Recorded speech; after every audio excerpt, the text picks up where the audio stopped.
As per Toastmasters International, there are 8 different type of leadership styles. To name a few: coaching, democratic, altruistic, authoritative, innovative, and many more. I had a trouble understanding each one of them in detail and comprehend how one differs from another.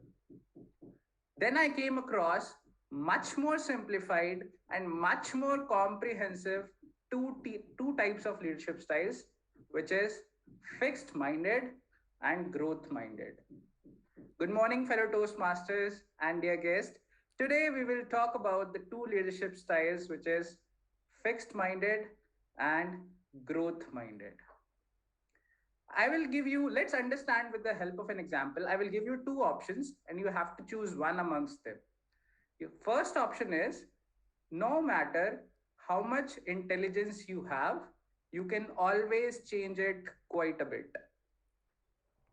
Second option, you can learn new things, but you can't really change how much intelligent you are. Type one or two in the chat box. This is the options that you choose. One. Okay. One. I can see so many people have opted for option one, which suggests that they have a growth mindset. And the people who are perceived to choose an option second are having a fixed mindset. To summarize, fixed mindset, people with fixed mindset think that either they have the ability, the skill, or the talent to achieve any task or they don't. It's a simply yes or no, black or white, yin or yang for them for any task they work upon.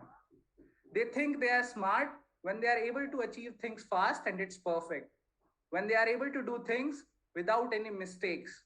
This is what people with fixed mindset think about their abilities. As opposed to people with growth mindset, they love new challenges, they love solving difficult problems, embrace new challenges, and eventually develop and grow. Let's take an hypothetical example to understand it a bit more. Let's say I'm not good at table topics and I'm good at evaluations.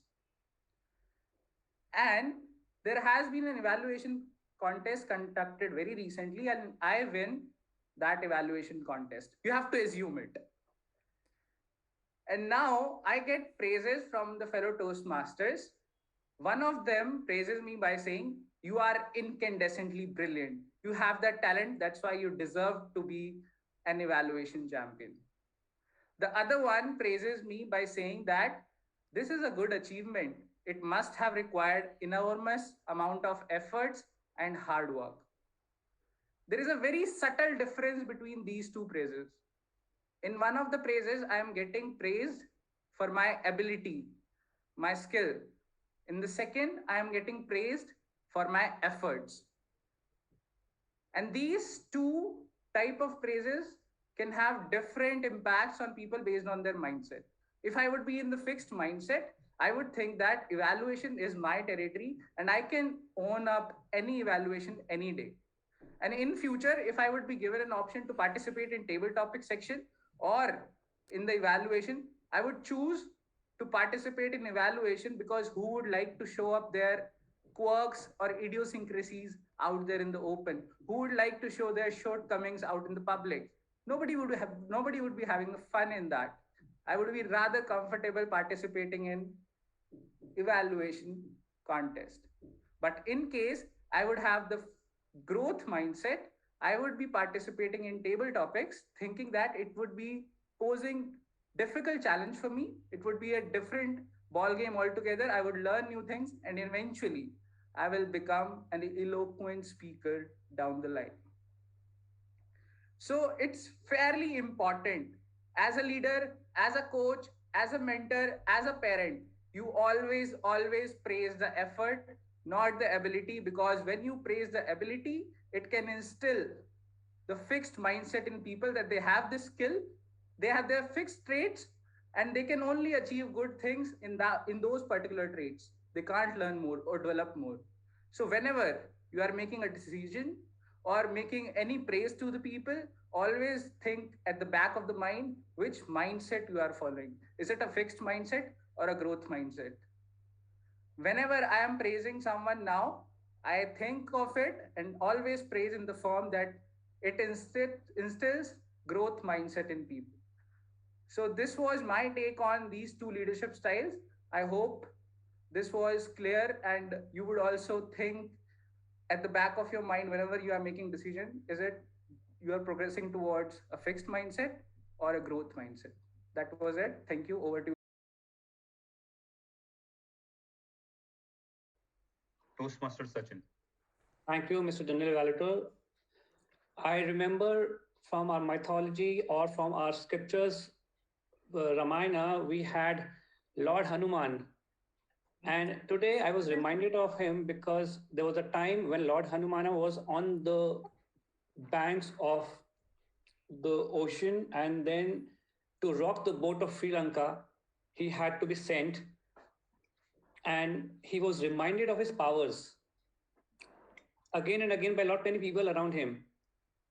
He was reminded that how good he had been for a very long time, and how a long gap and loss of that memory of his powers led him to now lack of confidence.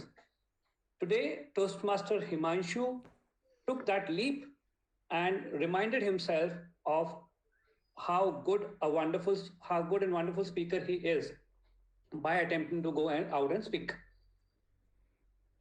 At the very outset, I would say that in the very beginning, he started with a very commanding body language and voice, both. The body language, as far as I say, he was in the center, he was very clear. He used his body language from the very first, the gestures from the very first expression of his speech. He had a clarity in voice. I am of a different opinion when it comes to voice modulation as far as Toastmasters opinions are concerned. I think we tend to aggrandize the dramatization in voice in the name of voice modulation. I find clarity and confidence in the voice more appealing, a more something that we could give more attention to. Then the questions to start with is the part that I always appreciate, because the moment you start and in the very beginning, if you could have question that the speaker did ask, he invited people to engage. As per my understanding, there are 4 communication styles that were to be used, but he did a different one. So he kind of probably felt off the objectives. He had to go and utilize that. Maybe he utilized that because he wanted to show fixed mindset versus uh, the growth mindset, and he displayed growth mindset in that way. Uh, one more recommendation is that he could stand and deliver. We could have seen him display more confidence through that, and the end or conclusion could have been more engaging, again through a question or something like that. But otherwise, it was a display of confidence.